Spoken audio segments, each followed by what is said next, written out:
Hello everybody, welcome to episode 1 of the most educational chess speedrun on YouTube. This is going to work with me playing a rapid game, 15 minutes plus 10 seconds, and during the game trying to explain my thought process as in depth as I possibly can and as simplified as I possibly can so that people of all rating levels should be able to understand exactly what's going on.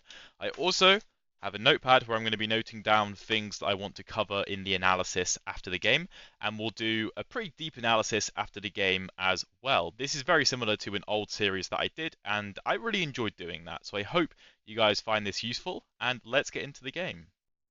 Okay, so we are facing CK Sharma 418 from India. Of course, we're playing the Caro. The Caro is my bread and butter. I've got an entire playlist on my channel dedicated to every single game I've played in the Caro Kann that I've recorded on YouTube. And this is the main line. There are so many things that White can do in the Caro, not only from this position, I don't know why that's happening. In this position, White can do several things, but he chooses to go for the advanced variation.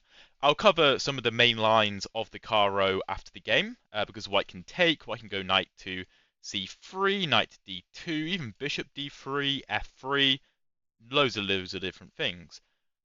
e5, the main line is typically bishop to f5, followed by e6, locking the pawn chain shut once the bishop gets out. That's the main advantage of the Caro Kann over the French defense, where the French bishop gets stuck behind the pawn on e6 in the French defense. I'm glad I didn't mouse slip there. But I'm going to play c5. This is the line recommended in the Gotham chess course that I learned quite a while ago. And the point is very simple. If White takes, these pawns are both split up, and it's very difficult to hang on to both of them. I'm going to go knight to c6, reinforcing my attack on the d4 pawn. Now, I'm not actually threatening to win a pawn in this position, but I'm applying a lot of pressure. Bishop b5, of course, pins my knight, which means my knight no longer attacks the pawns in the center. And I think a more inexperienced player would consider moves like a6 in this position, trying to kick the bishop out. But this is kind of what White wants, and to be honest, I will check after the game. Let me note it down. After a6, White might be able to just take and hold on to his extra pawn because the knight is holding on to e5. So don't fall for something like that. Bishop to g4, I believe, is the correct idea. White gives Black the opportunity to develop his bishop, pinning the knight to the queen, before locking the pawn chain shut with e6. And like I just said, a6 wouldn't be a great idea because White can probably take. White, oh my god, I don't know why it keeps doing that. White takes anyway. I didn't even have to provoke White to taking, and he does it of his own accord. I save a whole move, I'm going to take. Of course, I've got no other choice. And White can try and take on c5. I would have the immediate queen to a5 check, picking up the pawn. But I think e6 is probably better. If pawn takes e6, we open up the bishop's attack on the c5 pawn.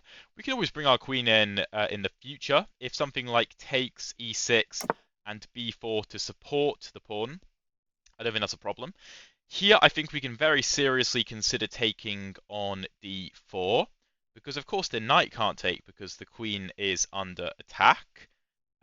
So if pawn takes, queen takes, bishop takes f3 because the queen no longer defends the knight, pawn takes on f3, trying to shatter the pawn structure, e6, that looks okay.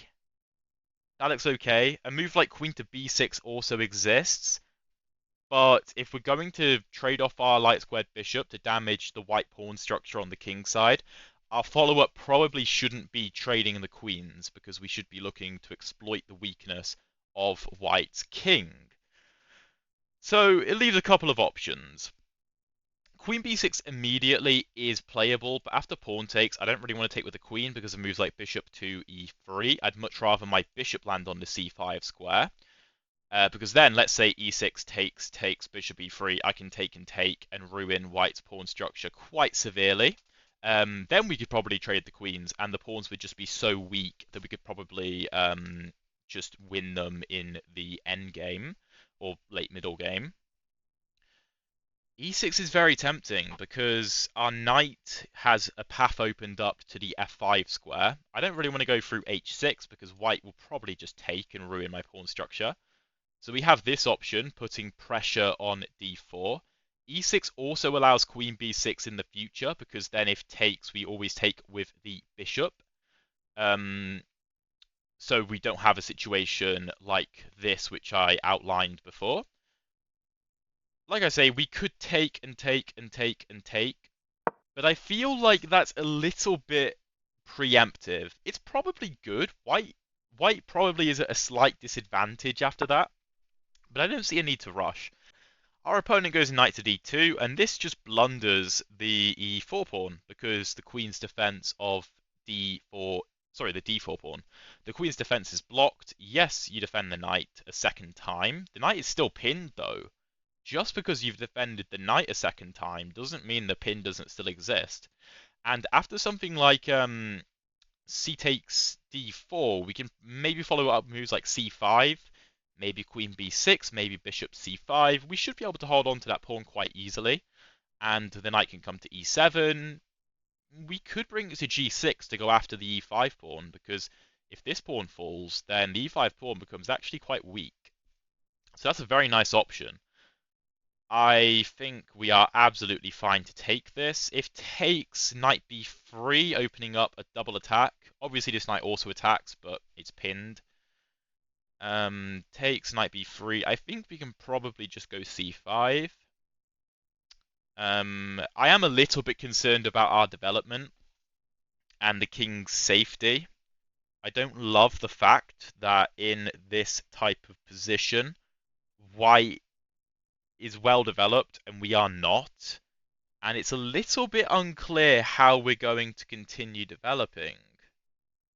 Because if the knight goes to e7, then we'll hang the pawn on c5 after c takes d4 and the pawn from c6 to c5 to support it. Which is a bit annoying, definitely. What other options do we have? We could go knight e7. We also have the option knight to h6 now, because the bishop is no longer attacking that square. So that is also worth considering, because that doesn't block our bishop's defense of c5. If knight to h6, I think I like that move. I think I like that move. Let's say h3. Let's say h3. Do we take? Well, if we retreat, g4, bishop g6 would be the critical line. Our knight has no real future because the g4 pawn blocks it off, which isn't amazing. And we also don't have h5 because our knight is on h6, stopping us from undermining the g4 pawn. So if knight to h6, h3, bishop takes, knight takes has to be the move. We're no longer winning this pawn. But let's say we go knight to f5. g4 can always be met with knight to h4. Yes, it's covered by the knight, but it's also covered by our queen. A very common idea in the Caro. So knight h6, h3, takes. This is, I believe, the critical line. Knight f5, c3, bishop e7, bishop e3.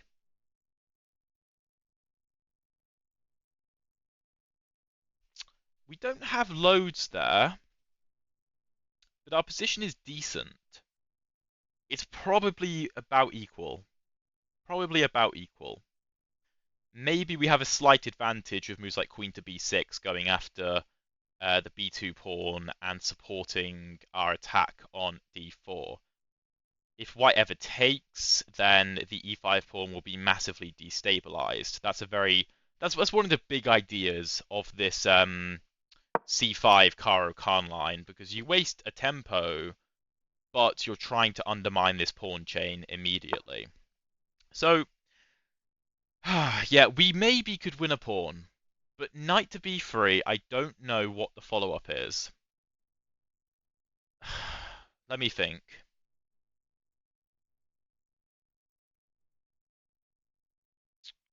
Knight b3. We don't have bishop c5. Let's say queen b6. Queen b6. If queen takes, then we take the knight and we damage the pawn structure. White wins the pawn back, but I think black is a bit better positionally. If knight b3, sorry, takes knight b3, queen b6, knight takes, any bishop c5 can just be met with bishop to e3, or even the knight going back to b3. So that isn't very promising. c4 should never be a move here. I mean, you could go c4 and then intend to play c5 to keep the pressure on the center, but it's not really in the spirit of the position, because once this c-pawn moves, the queen has access to the a4 square, which could deliver an annoying check if something like c4, c5 is played. I really do think knight to h6 might have to be the move. I'll briefly consider knight to e7.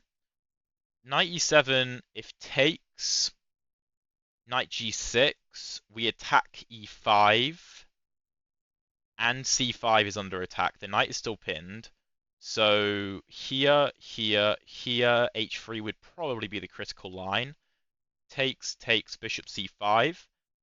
That has to be better for black, because e5 is loose, because we've encouraged white to take. So if knight e7, c3, knight f5, I like that. Let's do it. I know I just spent an awful lot of time on that move, and my opponent blitzes out the move c3. I think it's very important, though. It's an important move. We need to make sure we're making the right decision.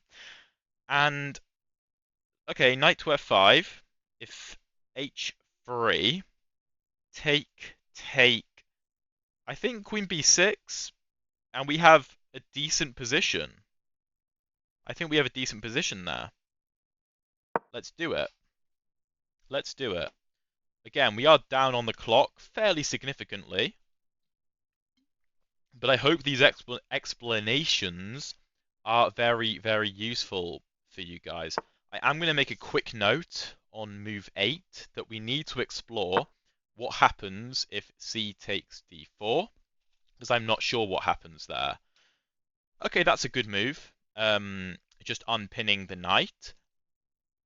Yeah, that's a good move. It's a good move. Again, c4 should never be a move that you want to play voluntarily. Queen b6 is very much on my mind. Put pressure on b2, pressure on the center.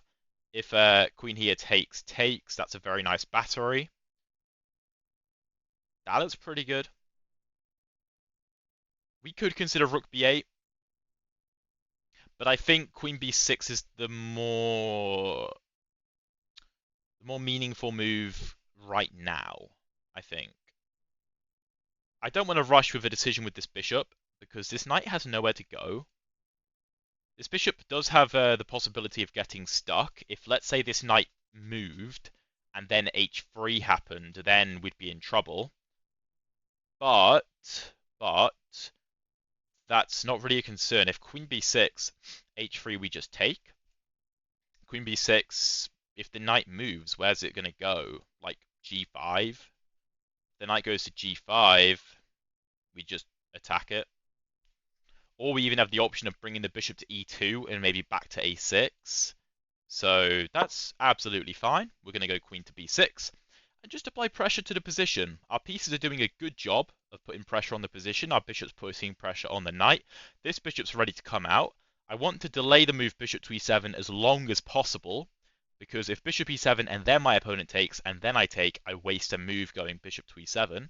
But if he takes and I can go to c5 in one move, then I'm saving myself a tempo, essentially. That's a very common idea in openings like the Queen's Gambit. Well, the Queen's Gambit declined in the Slav. I play the Slav as the black pieces. It's a very common idea where you wait for... So white has a pawn on c4, you have a pawn on d5, and you wait for your opponent to go bishop to e2 or bishop to d3 before you take and make them waste a move. Here I've got no option, I have to take. Otherwise my bishop's in trouble. And after knight takes, if takes, knight takes, oh my god, queen takes, then we hang the pawn on c6 and we lose. So let's not do that. Let's not do that. Bishop e7 is tempting because after g4 we reserve the right to play knight to h4 covered by the bishop. Now the queen has vacated d8. Rook c6 is worth considering because then this line does work after all the exchanges because c6 is defended. I'm not a fan of it though. The rook is quite passive. Rook b8 looks quite nice, eyeing up the b2 square so that this bishop can't move. I like that. Although, if rook b8, bishop e3 takes, we could have issues with white getting on the b file and our king still being in the center.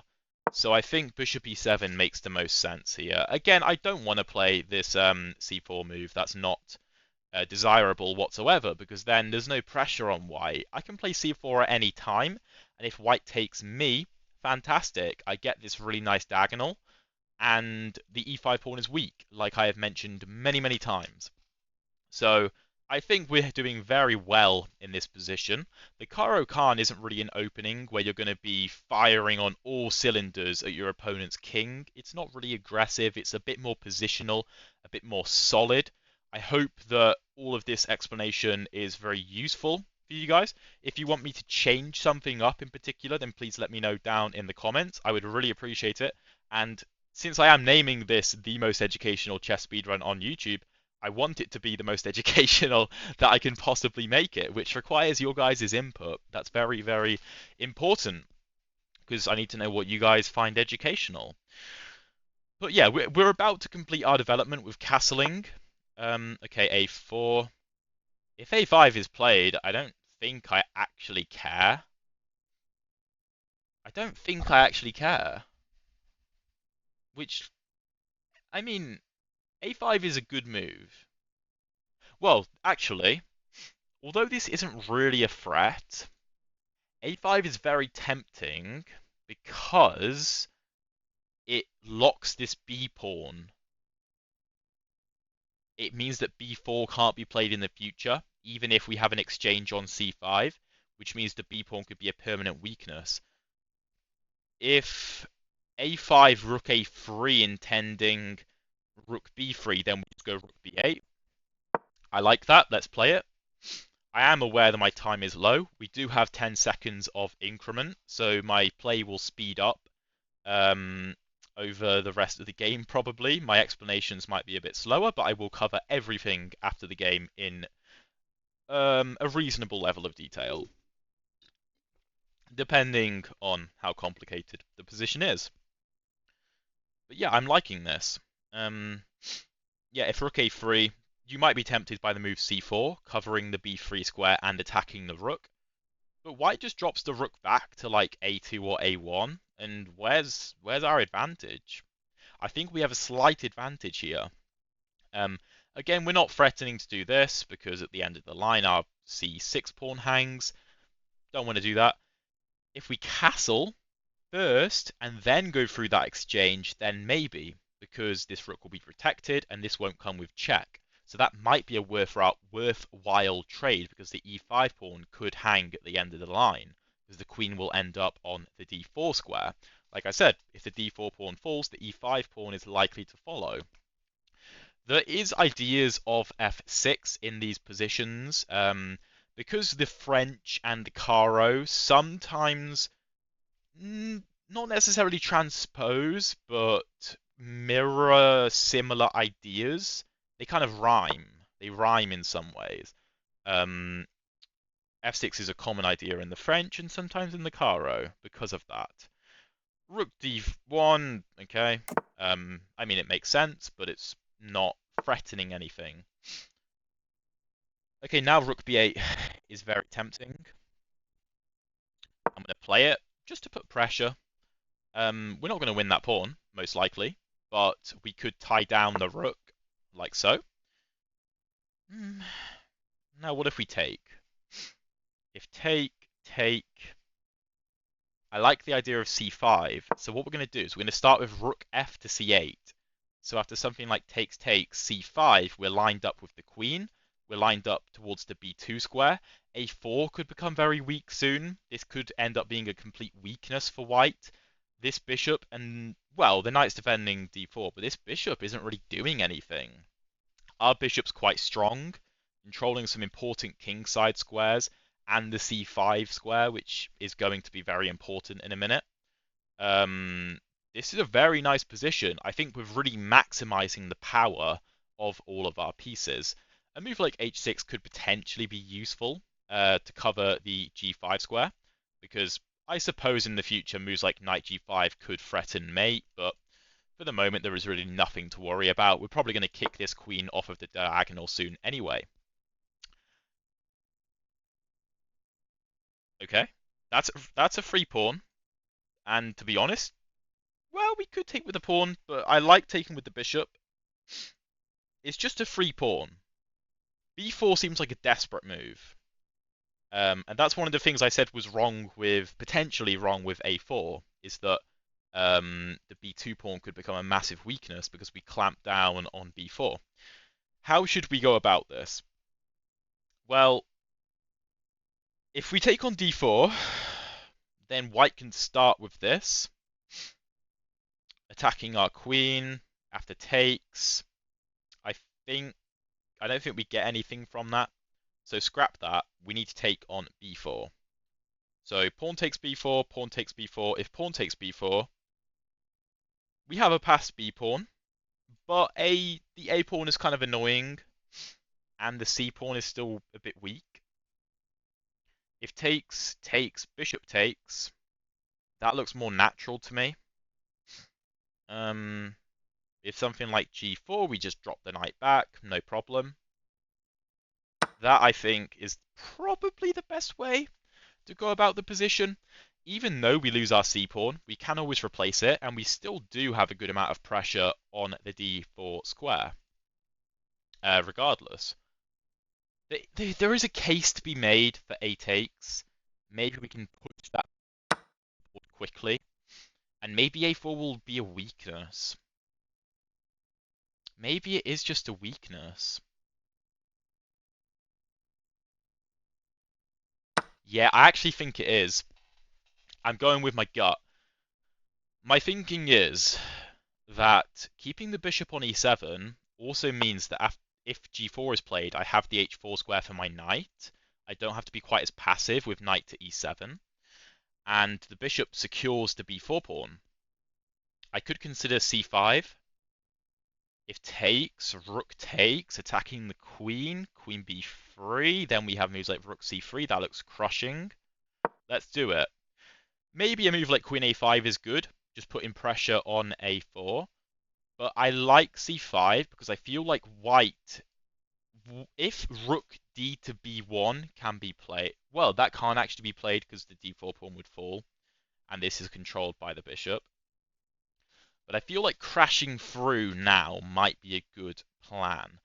If pawn takes rook there, pawn takes, rook takes, bishop e3 is never a problem. Not only because the queen would be hanging, even though he takes our queen, we take the rook and we win, but because the knight controls the e3 square. Of course, like I said, g4 could be played in the future to kick the knight out, but that would also be very weakening to the white king. We could consider bishop takes, although we don't have any ideas because the queen takes, so that's not a problem. Let's take with the rook. This pawn is very well defended. And now, how do we continue? Rook c4 can be considered, attacking the bishop. I like that. Again, like I said, I'm playing a little bit quicker now. Bishop e3 can't be played because we cover that square. The b pawn is defended by 4 different pieces, and we're potentially preparing the move b3 followed by bishop to a3 to kick the rook away, getting closer and closer to promotion. But I think we need to try and win this a4 pawn, because then victory is secured. If we go 2 pawns up with this really, really problematic pawn for white, then we probably win. Where does this bishop go? Well, g3 is very weakening to the king side, so I don't think white can get away with that. Bishop d2, very passive, but he doesn't really have much of an option. Now we can consider bishop to c5, going after the f2 pawn. I like that. I like that move a lot. We also gain even more control over d4, and we could potentially put our knight there in the future. This is a very nice looking position. Also, knight d2 can no longer be played, which might have kicked our rook out. But, I mean, that's not really a concern. To be honest, even if white did win this rook, if we were to take that with the d-pawn, that might be even more crushing. There's many examples of like grandmaster games. I couldn't name any off the top of my head, but grandmaster games where like an exchange will be given up for getting two passed pawns together, because they can defend each other, they can march up the board together. They're far, far more powerful than their 2 points of material would suggest, because they work together, and in certain positions, of course. But here we don't even have to be concerned about that. We put pressure on the king side. We have great control of the center. We also have big pressure on the queen side, and a4, like I said, very, very weak. A move like queen a7 could be really accurate, attacking a4 and maintaining this battery against f2. How does white defend this? Don't know. Bishop c1, opening up the rook's defense. Incredibly passive, but maybe that has to be played, which is really sad. Really sad. But good for us, of course. No complaints from us. How do we respond to a move like bishop to c1? Because it's not obvious how we push the advantage. Wow, queen d3. I don't know what that does. That doesn't threaten anything. So let's just snap the pawn. Yeah, I don't know what that does. I mean, you put pressure on the center, but you're not threatening anything. That's really no problem. Like I said before, the b4 pawn is defended incredibly well. And we have no real issues in this position. Again, we're up 2 pawns now. If the a4 pawn falls, we'll be up 3 pawns. Is that not mate? Isn't that checkmate? Very nice. Very, very nice game. Very happy with that. Yeah, I mean, the king had to go to h1 here, and the game would have continued. Knight to g3 doesn't do that much in this position, I don't think. Oh no, maybe you go to e4, and the knight becomes insanely powerful. It's still winning, of course, even if you don't find this idea. If king to h2, maybe you still go for this. Or maybe you give this check?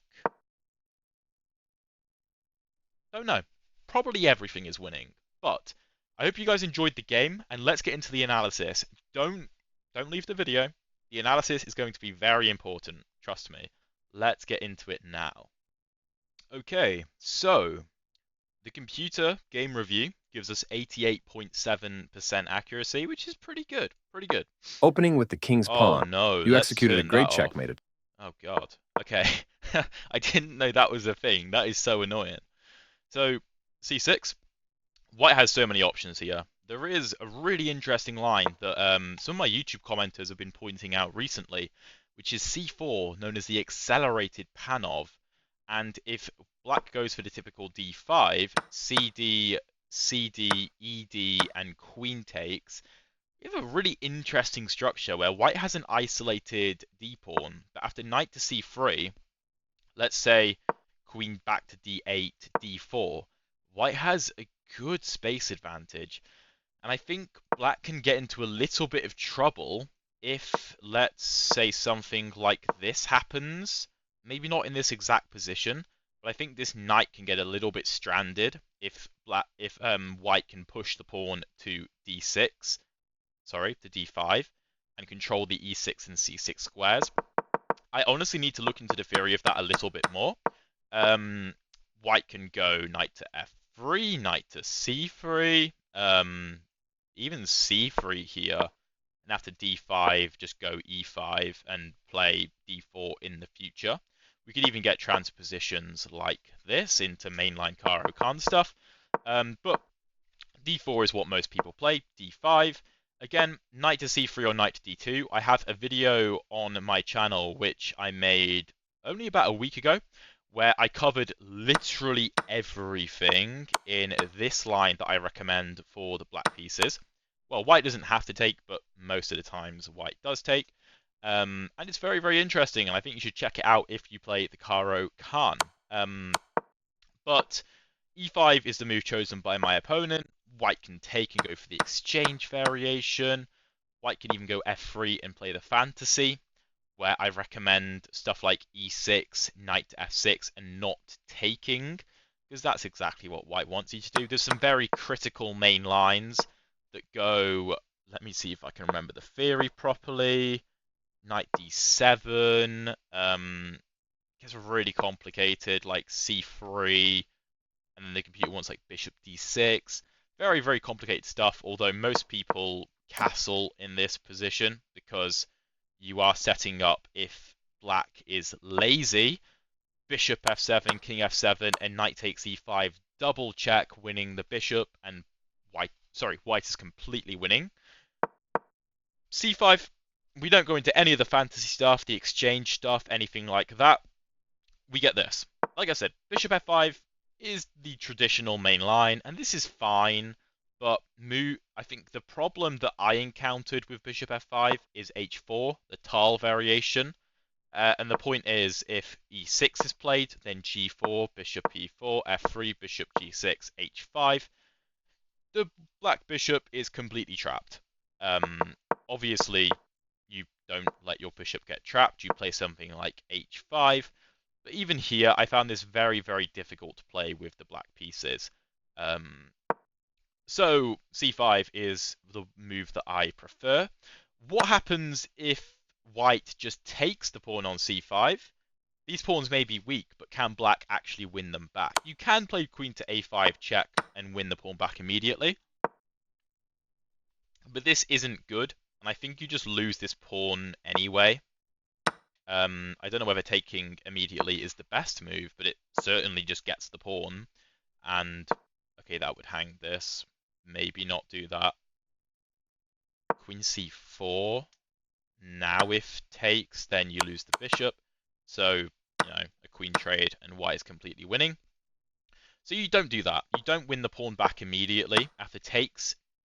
e6 is a move, but knight c6 is also a move, the one that I prefer, because you still leave the option of, if knight to f3, bishop g4, which is very similar to what happened in the game, except, of course, white didn't take on c5.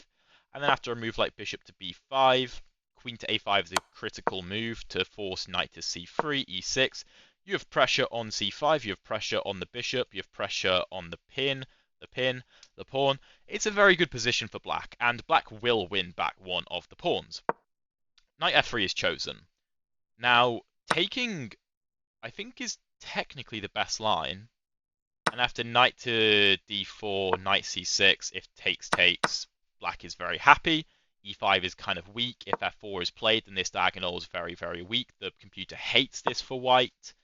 So it's difficult for white to play, but I think knight to c6 is a little bit easier to remember. Again, if this, then we have the same sort of line. Very easy to play and transpose positions and ideas.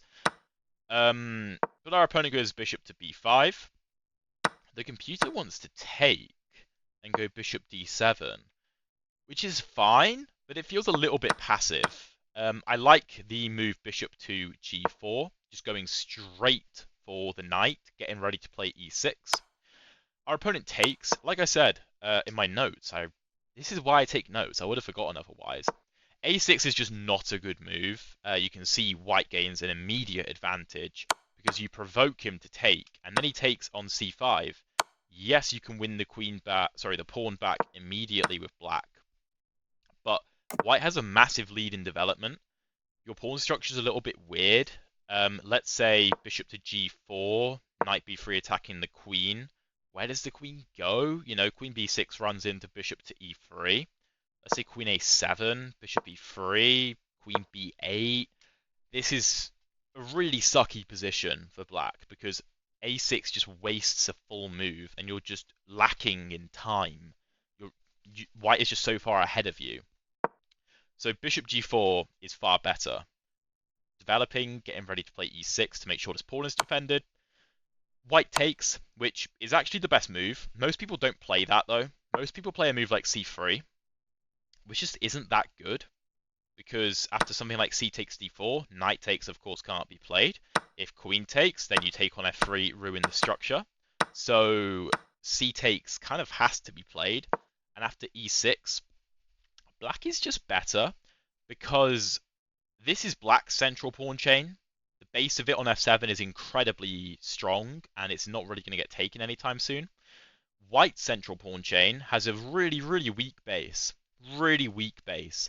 And we're already putting pressure on it with the knight. The queen coming to b6 can increase the pressure. The knight going to f5 can increase the pressure. It's good. It is just good. Very simply. But bishop c6, my opponent plays the best move. B takes and castles. So taking on c5 is the best move.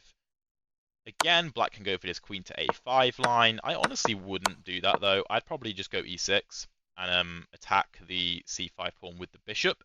Because if b4 then a5, that's quite obvious. If c3, can you take? Take, queen b8, and we have a nice double attack. That's pretty nice. And after queen d4, defending both, takes, knight e7 coming into f5. The beauty of forcing this g takes f3 as well is that g4 can never be played to boot the knight out of f5. And also the fact that there's no light squared bishop on the board to attack the knight means that this knight is such a strong piece. Such a strong piece. And also can maneuver to like h4 to go after the weak light squares. I've won many games in the Caro Kann just going after the f3 and g2 squares with the knight jumping from f5 to h4. Very powerful idea. And although white is up a pawn, it's not really going to last. Even if white does hold on to it, this pawn structure, it's not that good. It's really not that good. And let's say something like f4 is played. This bishop is terrible. Absolutely terrible. G5 is the best move. That's hilarious. And if takes, knight f5 attacking the queen. Queen b2 maintaining the defense. h6? What? Or rook a7. Yes, of course. Of course, computer overlord, rook a7 to go rook b7. What? And then, I suppose that makes sense. That's hilarious, though. Anyway, my opponent castles, and black is simply better. Simply better. Now here I go e6, and the computer thinks that I should have taken on d4. The reason I didn't do this was because I wasn't a fan of this position because I felt like black was very far behind in development. And I know the computer says this is much better for black, but I mean, knowing the computer evaluation, maybe I would now go for it. But it's still difficult to play for black. Yeah, you're going to get this knight to f5 idea, sure. That's kind of always going to happen in these lines. Queen a4, the c6 pawn is weak, it's kind of annoying. Knight b3, potentially looking at the c5 square. Knight d4, takes. c5 is the move, going for a queen trade. Which, I suppose this endgame is probably not easily winning for black. But black has a clear advantage here. I don't know if I'd say it's a minus 1.2 advantage, though. Don't know how easily convertible this is, but it's a nice position. I instead go for e6, which is still good. It's still a good move. My opponent responds with knight b to d2. Not the best idea. c3 is better, just securing this pawn chain, which of course makes absolute sense. What happens if knight e7? dc5, queen c7, bishop e3, takes, takes, takes. I like this position for black. Maybe the pawns coming down the queen side is a bit scary though. But okay, e6, knight bd2, and here the computer does want to take on d4. Now what I couldn't figure out is after knight to b3, c5, what was my problem here? What was my problem?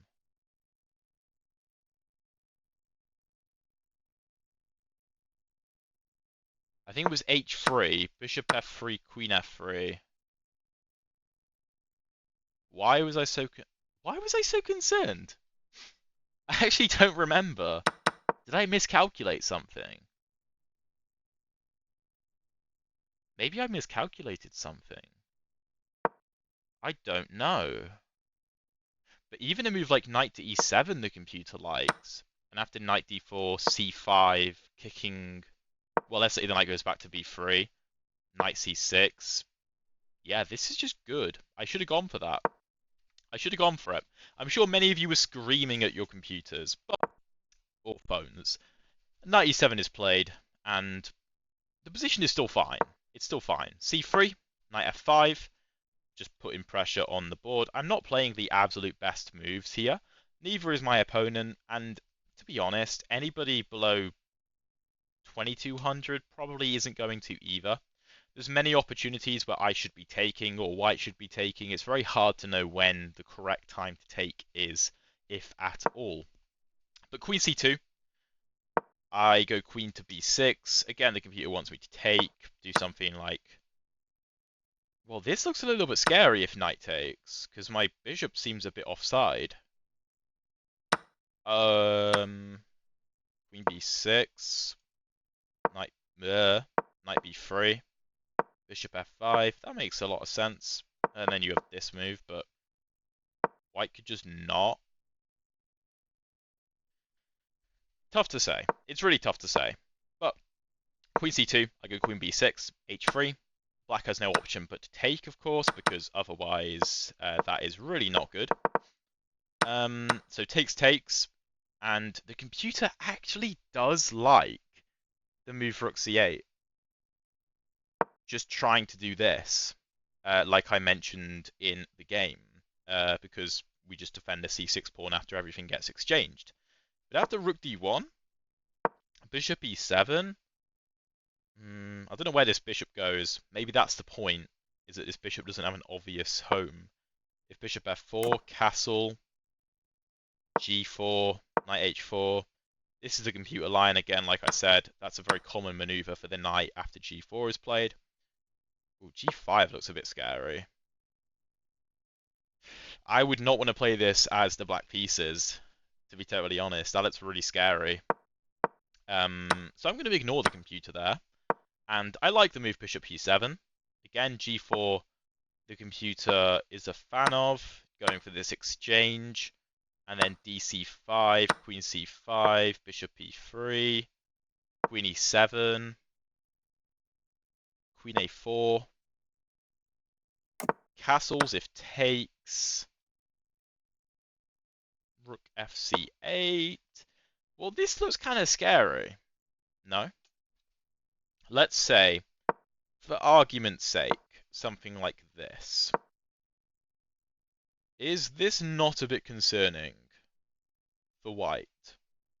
Because I feel like there's a lot of pressure on the king side.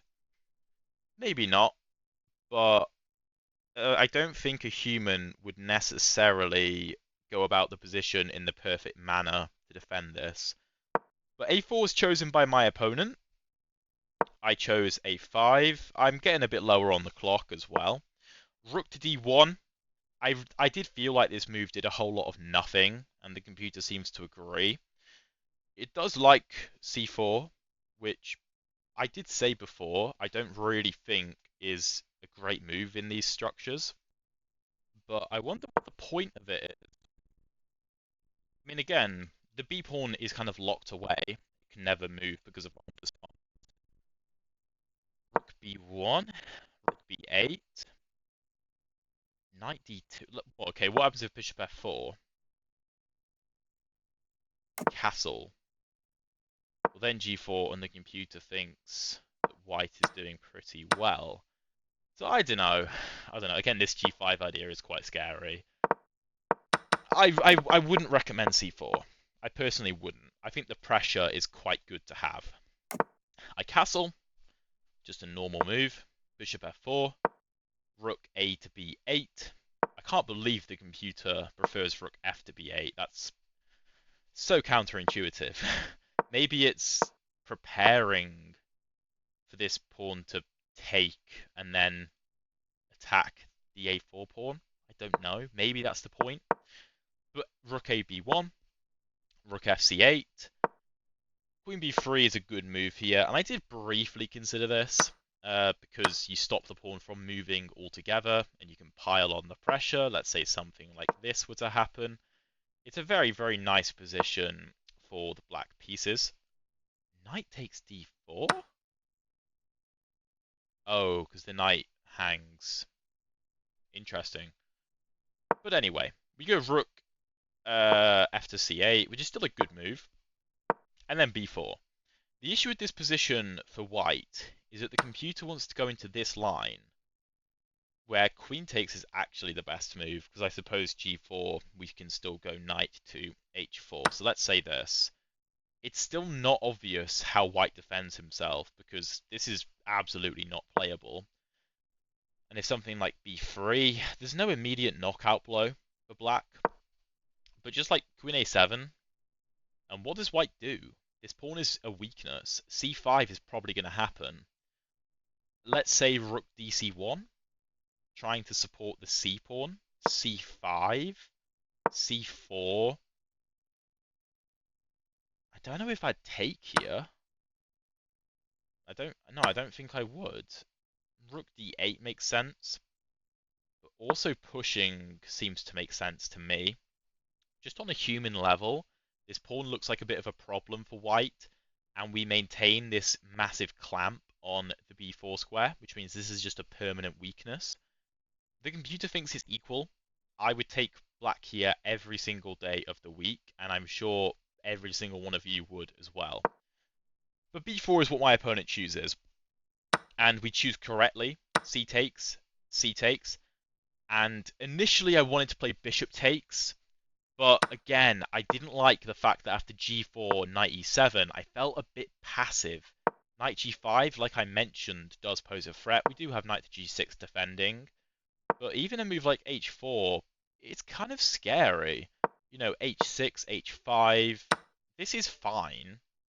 Like, this is fine for black, but it is unnecessarily complicated. We don't need to go into all of this nonsense and allow potential checkmating ideas. There's no point. Absolutely no point. So we don't. We take with the a-pawn. I choose correctly. Partially luck, but partially me thinking that this was important to maintain, and the fact that a4 is going to be weak and this pawn is going to be strong. Rook b2. We go c5, the best move, so I'm very happy I found that. dc5, rook c5, attacking the queen. Bishop c5 isn't a great move, I don't think. It's still great. It's still winning, but it's not as good because this isn't a threat.